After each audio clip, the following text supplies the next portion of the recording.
lumabas na maleta sa gitna ng usapan. Punong-puno ng tanong at mga haka-haka lamang. May nagtuturo, may sumisigaw sa harap ng madla. Pero ang katotohanan, hirap pang makita. Sa telebisyon at social media ay mainit ang balita. Bawat kampo may paliwanag, bawat isa may salita. Habang abala sa bangayan ng mga nasa itaas, mga problema ng bayan ay tila naiiwas. Saan ba talagang laman ng katotohanan? Sino ang dapat nating paniwalaan? Bakit sa bawat isyu na pinag-aawayan, taong bayan ang laging naipit sa gitna?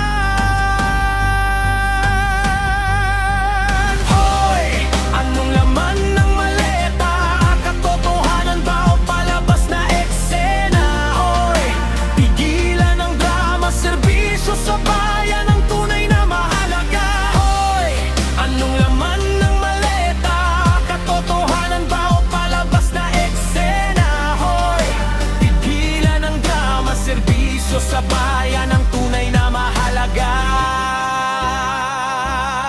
Habang kayo'y nagtatalot, nagbibintangan, maraming Pilipino ang naghahanap buhay pa rin araw-araw. Hindi malita ang sagot sa kahirapan, kundi pagkilos para sa kapakanan ng mamamayan. May mga paaralan na kulang sa kagamitan, may magsasakang naghihintay ng tulong at katarungan. May kalikasang unti-unting nasisira, ngunit politika ang laging bida. Kung may sala, dapat managot ng patas. Kung may ebidensya, ilabas ng tapat. Pero kung puro ingay at paratang lamang, lalong nawawala ang tiwala ng sambayanan.